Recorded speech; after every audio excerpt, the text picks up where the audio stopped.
সবার মধ্যে এনার্জি আছে? হ্যাঁ স্যার। আজকে আমরা একটা সেট করব, আমাদের টেক্সটের সমস্ত কিছু হয়ে গেছে।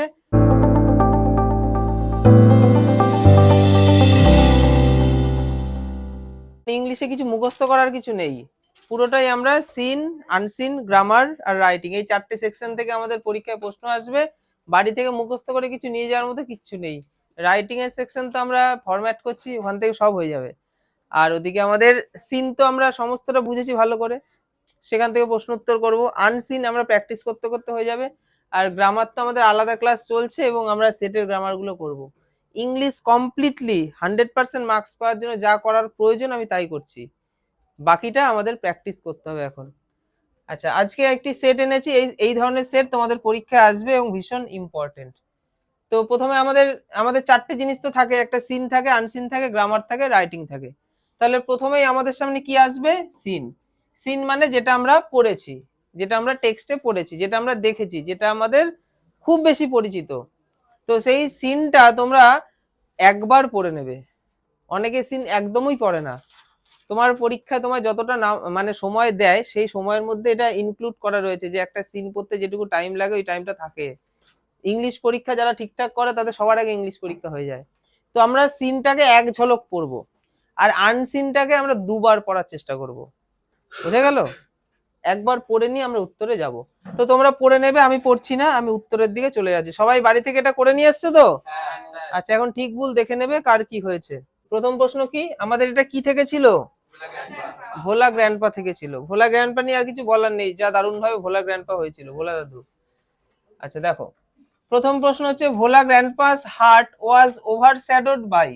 ওভারশ্যাডো হচ্ছে ছায়া দিচ্ছে। কোন গাছটা ছায়া দিচ্ছে? তার কুটিরটাকে বকুল গাছ। On the way back from festival Bhola grandpa tightly held on to the two fingers of his. কার দুটো আঙ্গুল সে ধরেছিল? মানে গ্র্যান্ডসন তার আঙ্গুল ধরেছিল নাকি সে গ্র্যান্ডসনের আঙ্গুল ধরেছিল? তাহলে তার নাতি, তাই তো, গ্র্যান্ডসন। আচ্ছা, হয়ে গেল দুটো এমসিকিউ, আমরা 2 নম্বর পেয়ে গেছি। এবার এখানে 2 2 4ও থাকতে পারে, 1 1 2 ও থাকতে পারে। 2 2 4 থাকার সম্ভাবনাই বেশি, কারণ প্রশ্ন উত্তর এইখানটাতে গিয়েই কিন্তু সবাই গন্ডগোলটা করে। Where did Bhola grandpa and his wife live? কোথায় তারা বাস করত? তাহলে আমাদের সাবজেক্ট কোনটা? আমরা আগে প্রশ্নের লাইন ধরে উত্তর দেওয়ার চেষ্টা করব, প্রশ্নের থেকে আমরা সাবজেক্ট খুঁজে বার করব। সাবজেক্ট হচ্ছে কে? ভোলা গ্র্যান্ডপা এন্ড হিজ ওয়াইফ, এইটুকু, সরি। তাহলে ভোলা গ্র্যান্ডপা এন্ড হিজ ওয়াইফ, এটা হচ্ছে আমাদের সাবজেক্ট। হয়ে গেল। এবার আমাদের ভার্ব দরকার। ডিড আছে, ডিডকে কেটে দেবো, তাই তো? তো ডিড থাকলে ভার্বের ফার্স্ট ফর্ম হয়ে থাকে, ডিডকে যখন সরিয়ে দেবো তখন এটাকে আমরা ভার্বের সেকেন্ড ফর্ম করে নেবো। থার্ড ফর্ম না, সেকেন্ড ফর্ম, পাস্ট টেন্স। তাহলে লিভের সাথে কি করবো? ইডি যুক্ত করে দেবো, মানে শুধু ডি যুক্ত করে দেবো, লিফট। আচ্ছা, লিফট হলো। এবার আমরা একটু প্রশ্নে ফিরে যাব, দেখি কোথায় বাস করে। ফার্স্ট লাইনেই পাবো, এই তো। দেখো আমি এইটুকু বানালাম, তো এটা তো এখানেই রয়েছে, ডিটো লিখে দেওয়া যায়। লিফট, এইখান থেকে আমরা লিখবো at the western end of our village. তো এখানে হ্যাঁ হ্যাঁ হ্যাঁ হ্যাঁ হ্যাঁ হ্যাঁ, এখানে আওয়ার হবে না, আওয়ার হচ্ছে আমাদের হয়ে যাচ্ছে। তাহলে এটা ন্যারেটর অ্যাপোস্ট্রফি এস, ন্যারেটর এর গ্রাম। ঠিক আছে? তো আমরা এখান থেকে পুরো লাইনটা কিন্তু লিখে দিতে পারি, অথবা আমরা সাবজেক্ট ভার্ব বসে বাদ বাকিটা এখান থেকে তুলতে পারি। দেখো আমি কিভাবে করেছি। এই যে ন্যারেটরস ভিলেজ, ঠিক আছে? এই জায়গাটাতেই কিন্তু সায়নরা ভুল করবে, মানবরা আঙুল দিয়ে দেখিয়ে দেবে এখান থেকে বাবা লেখ, ও ঝেড়ে টুকে যাবে, আর টিচারও জানে এর তো ওখান থেকেই টুকবে। দেখি এই জায়গাটাও কি করেছে, দেখবো এই জায়গাটা ঠিক এই আবার করে রেখে দিয়েছে, পুরোটাই কেটে দেবে, 1 নম্বরও পাবে না। তারপর দেখো হোয়ার ওয়াজ দ্য গ্র্যান্ডসন ফাউন্ড, তাই তো? গ্র্যান্ডসনকে কোথায় খুঁজে পাওয়া গেছিল? একদম ইউনিক জায়গায় সে ছিল, হ্যাঁ, সব থেকে সুরক্ষিত জায়গা সে যেখানটা ফিল করেছিল, সত্যি সুরক্ষিত জায়গা। তাহলে আমাদের সাবজেক্ট হচ্ছে দা গ্র্যান্ডসন, দা গ্র্যান্ডসন। বিয়ে বাড়িতে কালকে পান খেয়েছি, জিভটা একটু মোটা হয়ে গেছে, উচ্চারণ করতে তোতলে যাচ্ছে। পান খাবি না কেউ? দা গ্র্যান্ডসন। আচ্ছা, এবার আমাদের ভার্ব বসাতে হবে। দেখো এখানে ওয়াজ আছে আর এখানে ফাউন্ড আছে, তাই তো? দেখো এখানে প্রশ্নে কিন্তু এটা প্যাসিভ ভয়েসে রয়েছে, দেখে ভালো করে বোঝো। তাহলে উত্তরও প্যাসিভ ভয়েসে থাকবে, কারণ গ্র্যান্ডসন তো কাউকে খুঁজছে না, তাকে খোঁজা হচ্ছে, সে সাবজেক্ট, মানে তাকে সামনে আনা হচ্ছে, সে তো সাবজেক্ট নয়, সে তো অবজেক্ট, তাহলে প্যাসিভ ভয়েস। তাহলে পাস্ট টেন্সের প্যাসিভের স্ট্রাকচার কি হয়? ওয়াজ ওয়্যার ভার্বের থার্ড ফর্ম। তাহলে দ্য গ্র্যান্ডসন ওয়াজ ফাউন্ড, ঠিক আছে। আচ্ছা, তারপর এখান থেকে আমরা এবার টেক্সটে খুঁজবো, দেখি টেক্সটে কোথায় আছে, কোথায় আছে? হ্যাঁ, এ তো এখানে তো খুবই সোজা হয়ে গেল, এখানে তো প্রশ্নের লাইন ধরেও বানাতে হবে না, পুরোটাই ডিটো রয়েছে। The grandson was found before long, মানে অনেক সময় পর তাকে খুঁজে পাওয়া গেছে, এবং সে একটা কজি শেল্টার নিয়েছিল গরুর পেটের তলায়, তাই তো, কাউজ বেলি। সবাই মিলিয়ে নিচ্ছিস তো? আচ্ছা, তারপর দেখো, how was Bhola grandpa reminded of his grandson, তাই তো, মানে কি, মানে হাউ ওয়াজ, হ্যাঁ, কি করে তার মাথায় রিমাইন্ড, মাথায় আসলো যে তার নাতি তো নেই। তো এ তো পুরো রিলেটেড লাইন, পুরো টেক্সট থেকে পুরো ঝেপে দেওয়া। দেখি এটা কোথায় পাই, এরকম কোথায় পাবো দেখাও। তাহলে আমাদের সাবজেক্ট হচ্ছে ভোলা গ্র্যান্ডপা, ঠিক আছে। সবার আগে সাবজেক্ট ভার্বের কম্বিনেশনটাকে একদম ঠিকঠাক রাখতে হবে। আচ্ছা, ভোলা গ্র্যান্ডপা, এবার হ্যাড টাইটলি, ওখানে মনে হয় হি হ্যাড টাইটলি ছিল, তাহলে হিটাকে সরিয়ে দিয়ে ভোলা গ্র্যান্ডপা এই নামটা লিখে দাও। বাদ বাকি মনে হচ্ছে সবই আমরা ওখান থেকে তুলে দিতে পারি, একদম এক্সাক্ট লেখাই রয়েছে।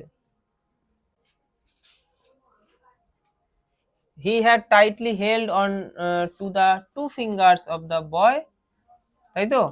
He did not realize when those fingers slipped out, সে বুঝতেই পারেনি কখন তার আঙুল দুটো ফসকে গিয়েছে। ভোলা grandpa was continuing as before, আগের মতো একই রকম ভাবে সেরকম ভাবে যাচ্ছিল। Then someone asked ভোলা গ্র্যান্ডপা, যে কেউ একজন ভোলা গ্র্যান্ডপাকে জিজ্ঞাসা করলো what he was gripping, সে কোনটা গ্রিপ, মানে কোনটা ধরে আছে। এইটুকু লেখার পর কিছু করতে হবে দেখে নি। এন্ড, এবং তারপরে দেখো, তারপরে ওখান থেকে, ওখানে তো তারপরে সে চেঁচিয়ে উঠেছিল, এখানে বলেনি যে সে চেঁচিয়ে উঠেছিল, এখানে বলেনি কিন্তু সেটা, তাহলে আমরা ওই অংশটা লিখবো না, এবং তারপর প্রশ্নের লাইন থেকে লিখবো এবং, তাহলে ভোলা গ্র্যান্ডপার জায়গায় আমরা এখানে হি লিখে দেবো, হি হলো, তারপর যে রিমাইন্ডেড, ঠিক আছে, office grandson, office grandson, full stop. বোঝা গেল? ওখানে কিন্তু লাউড ওয়েল মানে চেঁচিয়ে ওঠার কথা বলেছে, তো আমাদের কিন্তু প্রশ্ন বুঝে উত্তর করতে হবে। আচ্ছা, এবার আমাদের কি আছে, এটা একটা অটাম, তাই তো। I love the fitful ghost that shakes the casement all day, আমরা জানি তো, এটা পড়েছি খুব ভালো মতো। আচ্ছা, এবার আমরা উত্তর করব। The dense of the shaking twig last till the, কি হবে, সার্ট অফ ইভ, মানে এটার মানে কি, সন্ধে নামার আগে পর্যন্ত এই মানে হাওয়ায় কাঁপাকাঁপি চলতে থাকে, তাই তো। The season that was flirting by is spring, বসন্ত ঋতুকে বলা যায়, বসন্ত ঋতুই তো ফ্লার্ট করে, তাই না। আচ্ছা, তারপরে দেখো, এবার true false, the withered leaves are blown from the elm tree, কি বলছে বলো, পাতাগুলো কি করে, এলম গাছের ওপরে, উপরের থেকে উড়ে উড়ে নিচে পড়ে, তো তো লাইনটা ঠিকই আছে, তাহলে এটা ট্রু হয়ে গেল। আচ্ছা, সাপোর্টিং স্টেটমেন্ট আমরা টেক্সট বই থেকে তুলবো, এখান থেকে টেক্সটে আছে, and from the mossy elm tree takes the faded leaves away, দেখি কোথায় আছে, কোথায় আছে,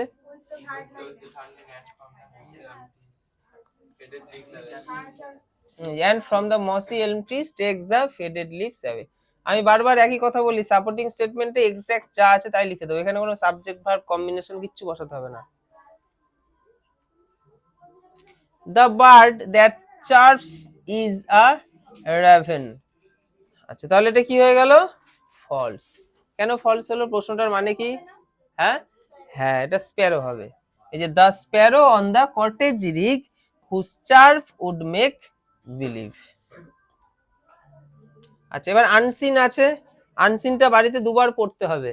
আচ্ছা, the history of India's progress in the field of nuclear research and development has been recorded in the book atomic energy in India, তাহলে এটা হচ্ছে সেই বইটার নাম, ঠিক আছে, 50 ইয়ার্স, এই বইটার মধ্যে এই সম্বন্ধে লেখা রয়েছে, রিসার্চ সম্বন্ধে। আমরা আনসিন রাফলি পড়বো, দুবার পড়বো, পুরো মুখস্থ করার দরকার নেই unseen. It is an authentic account of the development of nuclear energy. Nuclear energy নিয়ে এখানে বিভিন্ন জিনিস লেখা আছে, mainly for the peaceful purpose, মানে এই যে পিসফুল মানে শান্তি, শান্তির বার্তার জন্য কিন্তু এগুলো তৈরি করা, যে যাতে আমরা শান্তিতে থাকতে পারি। বাট শান্তি বললেও কি হবে, অশান্তির জন্য তো জিনিসটা বানানো। বাট অলসো ফর ওয়ার, তো শান্তির জন্য এটা তৈরি হলেও এটা কিন্তু ওই ওয়ার, যুদ্ধের জন্যই তৈরি, কখনো যদি যুদ্ধ বাধে তখন এটা ব্যবহার করা হবে। Using it as a weapon, এটা একটা অস্ত্র, উইপেন মানে কি অস্ত্র, ঠিক আছে। তো এই রিলেটেড আরো লেখা রয়েছে, আমি পুরোটা এখন পড়াচ্ছি না, আমরা প্রশ্ন উত্তর করে দেখবো কোন লাইন থেকে লিখতে পারি, তোমরা কিন্তু পুরোটা পড়ে নেবে। আজকে আমি এটা পুরোটা পড়াচ্ছি না, পরের সেটে পুরোটা পড়িয়ে দেবো, আজকে সময়ের একটু অভাব আছে।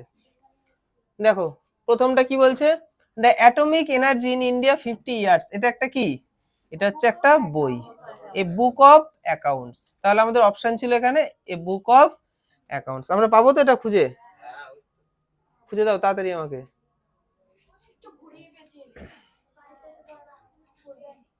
সোজা নেই না, তাহলে এটা একটা বুক,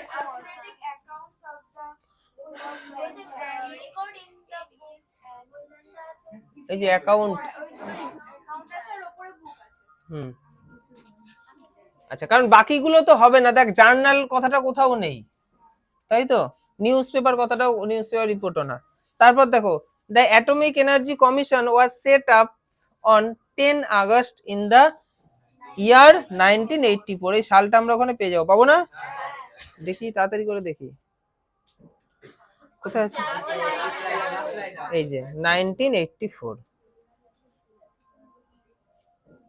আচ্ছা, এবার আমরা শূন্যস্থান পূরণ করবো। দেখো, the purpose of the development of nuclear energy is mainly for, ওই যে ওই লাইনটা যেটা আমি পড়ছিলাম, দ্য পিসফুল পারপাস বাট কিন্তু অলসো ফর ওয়ার, এটা আমরা লিখে দেবো। আচ্ছা, doctor Bhabha's foresight paved the path for, মানে এই যে পথ মানে ভাবাস, এই যে জাহাঙ্গীর ভাবা, ফুল নাম কি, পুরো নাম কি, ডক্টর হোমি জাহাঙ্গীর ভাবা। তো ইনি একজন সায়েন্টিস্ট, গবেষক, ঠিক আছে, বিজ্ঞানের। তো ডক্টর এই ভাবাস ফোরসাইট পেভড, ফোরসাইট মানে দূরদৃষ্টি, মানে যেটা সে দেখতে পাচ্ছে যে এরকমটা হতে চলেছে, তো সেটা কি পথটা, কোন পথটা দেখাচ্ছিল, তো India's nuclear research and development programme, এটাই ছিল তার পারপাস বা উদ্দেশ্য। দেখি কোথায় আছে, কোথায় আছে, কোথায় আছে, ওই যে উপর লাস্ট লাইন, ওই ডেভেলপমেন্ট, ওই যে উপরে এখানে, এখানে এখানে এখানে উপরে একদম উপরে লাইন, এই যে atomic research and development in India, হ্যাঁ এই তো। তো এটা আগের লাইন থেকে, আগের পেজ থেকে দেখি, এই যে ডক্টর হোমি ভাবা দ্য ফাদার অফ, দিয়ে ওই লাইনটা একটু গুছিয়ে আমাদেরকে লিখে দিতে হবে।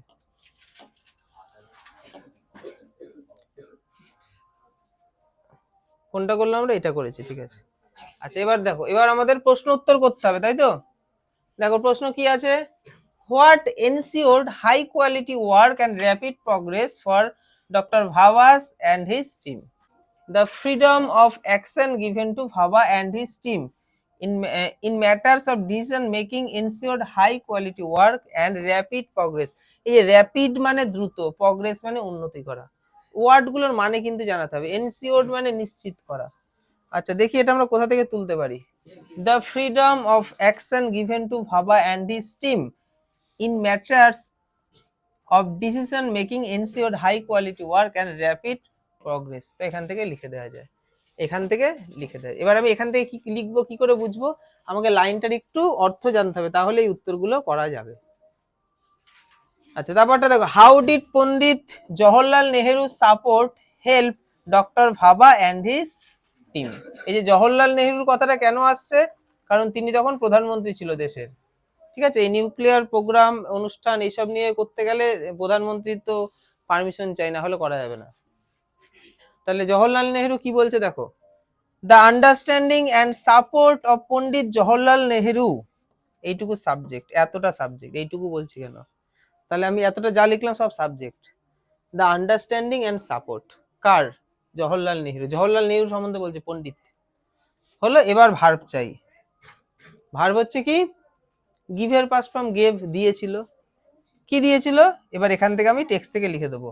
দেখি টেক্সটে কোথায় আছে, ওইখান থেকে, এখান থেকে। আমি তো ওই সাবজেক্ট ভার্ব দিয়ে তো বসিয়েছি, এখান থেকে তো লেখা হয়েছে ঠিকই, এইটুকু তো আমরা ওখান থেকে লিখলাম। হ্যাঁ হ্যাঁ, a firm shape to what the freedom of action given to Bhabha and his team in matters of decision making and এই পুরোটা অনেকটাই বা পুরোই লিখে দেওয়া যায়। তো যেটা দেখবি একটু জটিল টাইপের আনসিন, যে একটু কঠিন ওয়ার্ড, সেগুলোর কিন্তু উত্তরগুলো সোজা হয়, আমরা না ভয় পাই। দেখ এইসব যে উত্তর, তো কিন্তু প্রশ্নের লাইন ধরে সেরকম কিছুই করতে হলো না, পুরো উত্তরগুলো গোটা গোটা রয়েছে টেক্সটের মধ্যে। অনেকেই ভয় পেয়ে যায়, কিচ্ছু বুঝতে পারছি না, যেটাই কঠিন হবে সেটার দেখবি পরের পার্টটা অনেক সহজ হয়। তো সহজ ভাব নিয়ে করব আমরা, সব সহজ। আচ্ছা, এবার আমরা গ্রামারে যাই, আমাদের প্রিয় গ্রামার। এই গ্রামার গুলো কিন্তু সব মুখস্থ করবে, আমরা কেন হলো এই জিনিসটা বুঝবো। দেখো, ইট ইজ ওয়ান থিং। আচ্ছা দেখো, যখন আমরা শূন্যস্থানের পর ভার্বের ফার্স্ট ফর্ম দেখতে পাবো, তখন তার আগে কি বসাবো, টিও টু, এটা ইনফিনিটিভ হয়ে গেল। আচ্ছা, to visit a zoo as. আচ্ছা, এবার দেখো কোনো যদি নাউন দেখতে পাই, ঠিক আছে, তাহলে তার আগে আর্টিকেল চাই। তাহলে ও এটা কি ভাবেল, তো ভাবেল হলে আমরা কি বসাবো, অ্যান অর্ডিনারি মেম্বার, এই যে মেম্বার একটা নাউন। আচ্ছা, তারপরে of the public, of public এর, এর বোঝাচ্ছে তাই of. It is quite another thing, এটা কোনটা থেকে নেওয়া হয়েছে বুঝতে পারছিস তো, জু, জু। তাহলে it is quite another thing, another thing, another thing. তারপর এখানে কি লিখবো বলো, এখানেও দেখো ওন, এটা হচ্ছে ভার্বের ফার্স্ট ফর্ম, তাই এটাকে আমরা টু বসিয়ে দেবো, টু ওন। আচ্ছা, এ দেখো নাউন, নাউনের আগে কি বসাবো, আর্টিকেল, তাহলে জেড কনসোনেন্ট, তার আগে এ বসাবো। তাহলে ভার্ব পেলে তার আগে টু বসিয়ে দিচ্ছি, নাউন পেলে তার আগে আর্টিকেল বসাচ্ছি, এই জিনিসগুলো মাথায় রাখতে হবে। আচ্ছা, লিভ, লিভের পরে আমাদের প্রেপোজিশন চাই, ইন, লিভ ইন ইট। আচ্ছা, এবার আমাদের কি আছে, ট্রান্সফরমেশন। আচ্ছা, where but in home can you find real happiness, এটা কি করতে হবে আমাদেরকে, অ্যাজারটিভ সেন্টেন্সে বানাতে হবে। এটা কি আছে, ইন্টারোগেটিভ, প্রশ্নবোধক আছে, অ্যাজারটিভে করতে হবে, অর্থর কি চেঞ্জ হবে, where but in home can you find real happiness. আচ্ছা, তার মানে রিয়েল হ্যাপিনেসটা কি বাড়িতেই তো পাওয়া যায়, তুমি কোথায় পাবে রিয়েল হ্যাপিনেস বাড়ি ছাড়া, এরকম একটা ব্যাপার, বাড়িতেই তো পাওয়া যায়, তার মানে বাড়িতেই রিয়েল হ্যাপিনেস পাবো। তাহলে আমাদের সাবজেক্ট হচ্ছে রিয়েল হ্যাপিনেস, আমরা সাবজেক্ট লিখে দেবো, কোথায় আছে, এই যে রিয়েল হ্যাপিনেস, এটাই সাবজেক্ট। আচ্ছা, এবার এর জন্য ভার্ব দরকার। এবার দেখো, এই সমস্ত জিনিস সবসময় প্রেজেন্ট টেন্সে হয়, কারণ এটা সবসময়ের কথা, চিরসত্য একটা কথা। তাহলে আমাদের প্রেজেন্ট টেন্সের সিঙ্গুলার ভার্ব হচ্ছে ইজ। আচ্ছা, এবার দেখো, এবার আমরা কি করব, রিয়েল হ্যাপিনেস প্যাসিভ ভয়েস, অ্যাক্টিভে নেই, কারণ সে তো কোনো কিছু খুঁজছে না, তাকে পাওয়া যাচ্ছে বাড়ির মধ্যে। তাই আমরা কি করব, ফাইন্ড এর third form found, real happiness is found now where but in home. এই যে বাট ইন হোম আছে না, যখন হোয়ার দিয়ে হবে তখন নাও হোয়ার এটা বসাতে হয়, হোয়ার দিয়ে থাকলে নাও হোয়ার বসাতে হয়। এই যে ছোট্ট ছোট্ট জিনিসগুলো করতে করতে হবে, এগুলোর কোনো সূত্র সেরকম নেই। তারপরে দেখো, he made us believe it, কি করতে হবে, আমাদের প্রিয় ভয়েস চেঞ্জ, তাই তো, আমরা ভয়েস চেঞ্জ মানে আমরা কি খুঁজবো, সাবজেক্ট অবজেক্ট, তাই তো। আচ্ছা, তাহলে সাবজেক্ট কোনটা, হি, অবজেক্ট কোনটা, আস, শুধু এইটুকু জিনিস ফাইন্ড করলেই হবে। আসটাকে আমি প্রথমে নিয়ে গেলে কি হবে, উই, তাই তো, আসের সাবজেক্ট হচ্ছে উই। আচ্ছা, তারপরে কি করো, মেড, মেড হচ্ছে ভার্বের সেকেন্ড ফর্ম, ভার্বের সেকেন্ড ফর্ম থাকলে কি হবে, ওয়াজ ওয়ার ভার্বের থার্ড ফর্ম, তাহলে উই যেহেতু প্লুরাল ওয়ার বসালাম, মেড তো থার্ড ফর্মেও মেডই হয়, তাই তো।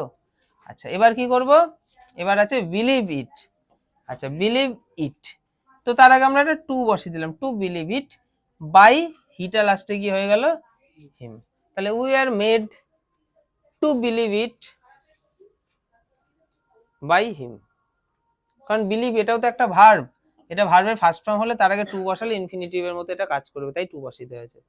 তারপর দেখো এটা কি করতে হবে, ন্যারেশন। আচ্ছা ন্যারেশন দেখো এখানে কিন্তু ভয়েস ন্যারেশন একটু ব্যাকাটারা করে দিয়েছে।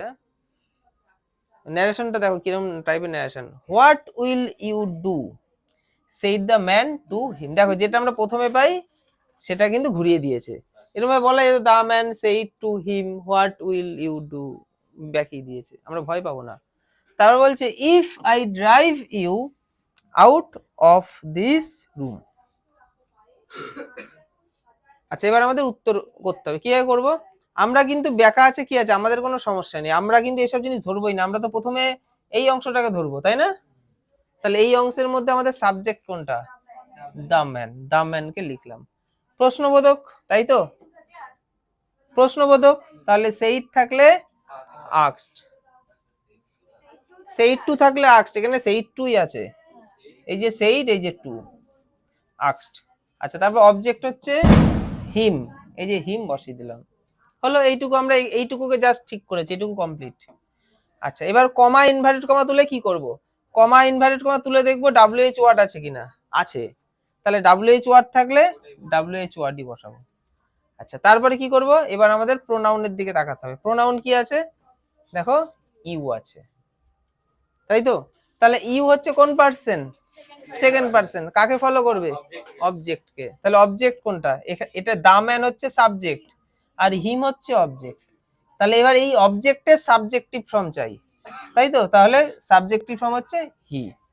আচ্ছা উইল থাকলে কি হয়, উড হয়, উড বসালাম। তারপর এখানে কি আছে, ভার্বের ফার্স্ট ফর্ম ডু, কারণ শ্যাল উইল উড শুড এগুলোর পর ভার্বের ফার্স্ট ফর্ম বসে ডু। আচ্ছা এটুকু তো প্রথম অংশটা কমপ্লিট, এবার এই অংশটা তো পড়ে আছে। এবার ইফ যেমন আছে তুমি ইফকে তেমনই বসাও, এটা বি হবে না, এটা আইটা চেঞ্জ হয়ে কিছু একটা হবে, তাই তো। এখানে কি আছে, আই আছে, আই কোন পার্সন, ফার্স্ট পার্সন, কাকে ফলো করবে, সাবজেক্টের নাম কি, দা ম্যান, তাহলে দা ম্যানের পরিবর্তে আমি কি বসাবো, হি বসাবো। ইফ হি, তারপরে ড্রাইভ, ড্রাইভ ভার্বের কত নম্বর ফর্ম, ফার্স্ট ফর্ম, তাহলে কি করতে হবে, ফার্স্ট ফর্ম থাকলে, আমরা এটা কি করছি ন্যারেশন, ভয়েসের সাথে গুলালে হবে না, ভার্বের সেকেন্ড ফর্ম হয়, ড্রোভ, হলো। আচ্ছা তারপরে ইউ, ইউ কোন পার্সন, ইউ, ইউ হচ্ছে সেকেন্ড পার্সন, তাহলে সেকেন্ড পার্সন মানে কাকে ফলো করবে, অবজেক্ট, অবজেক্ট হচ্ছে হিম, তাহলে হিমের কাছে প্রশ্ন করা আছে, হিম বলো তো তোমার অবজেক্টিভ ফর্ম কি, হিম বলছে আমি তো নিজেই অবজেক্ট, তাহলে হিম বসিয়ে দিলাম, ও তো অবজেক্ট, ঠিক আছে। আর কি আছে, out of this room, out of বসালাম, দিসটা তো দ্যাট হয়ে যাবে, রুম দিয়ে ফুল স্টপ। পদে পদে সমস্যা, মানে কি ফট করে লিখে দিলেই হবে না, একটু এগোতে এগোতে আবার দিস দেখা গেল, দিসকে দ্যাট করতে হবে, মানে বাদ বাকি যে সব লিখে দিয়ে পেজ উল্টাবো ওই উপায় নেই, ধীরে ধীরে ধীরে প্রত্যেকটা জায়গাকে চেঞ্জেস করতে হবে, এটা একটা ভালো লেভেলের ন্যারেশন ছিল, ঠিক আছে, এটা অ্যাডভান্স স্তরের। আচ্ছা এবার ফ্রেজাল ভার্ব, আচ্ছা ফ্রেজাল ভার্বের নিচে আন্ডারলাইন করা হয়নি, এখানে উইথড্র সম্ভবত, তাই না, আর এখানে কি আছে, এখানে ইন্টারাপ্ট। আচ্ছা এখানে আমাদের একটা লিস্ট দিয়ে দিয়েছে, তাহলে উইথ আমাদের পুরো লাইনের মানে অত বোঝার দরকার নেই, উইথড্র মানে কি, উইথড্র করে নেওয়া, আমরা এটিএম থেকে টাকা উইথড্র করে তুলে নেওয়া, তাহলে ওটাকে বলে কল্ড অফ, আমরা ফ্রেজাল ভার্ব তো পড়া দিচ্ছি। আচ্ছা ইন্টারাপ্ট মানে বাধা দেওয়া, ইন্টারাপ্ট যে একটু আগে ইন্টারাপ্ট হলো, তাই না, কোনো কিছুতে বাধা, তাহলে এটাকে কি বলে, কাট ইনটু। দেখো এখানে কাটই রাখবো কেন, এই যে শুড মোডাল অক্সিলারি ভার্ব, এরপরে ভার্বের ফার্স্ট ফর্ম হয়, তাই কাট কাটই থাকবে, আর কাটের সব ফর্মে কাটই তো হয়, কাট কাট কাট, কাট তো কেটেই যায়। আচ্ছা তারপর দেখো এরকম একটা জিনিস দেবে, ভেরি ভেরি ইম্পর্টেন্ট, যে তুমি প্যাসেজটা কতটা ভালো পড়েছো সেটা চেক করার জন্য এরকম একটা দেবে, এবং এই একটা ছোট্ট বাচ্চাদের জিনিসটার জন্য কিন্তু ওরা 2 নম্বর দেয়, 2 নম্বর দেয়, ভাবতে হবে একটা ওয়ার্ডের জন্য 2 নম্বর দিচ্ছে, মানে এই ওয়ার্ডটা জাস্ট তুমি চাইলেই বসাতে পারবে না, তুমি টেক্সটটা যদি পড়ে থাকো তাহলেই পারবা, মানে ওরা বলতে চাইছে তুমি আনসিনটা পড়ে করবা, পাশের জন্য দেখে না। তো টু দ্য ভেরি বিগিনিং, একদম শুরুর দিকে যেটা হয় সেটাকে বলে ইনসেপশন, এটা আমাদের টেক্সটে আছে, আমরা একটু দেখি পাই কিনা,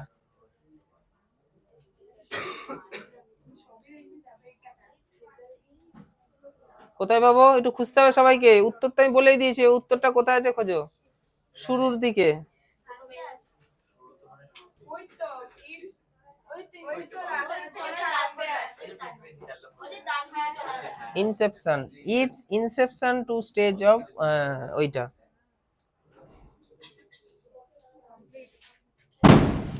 আর আছে? ঠিক আছে, তো রাইটিং এখন আমরা করছি না, রাইটিং তো আমরা আলাদা করছি। সবাই বুঝতে পেরেছি?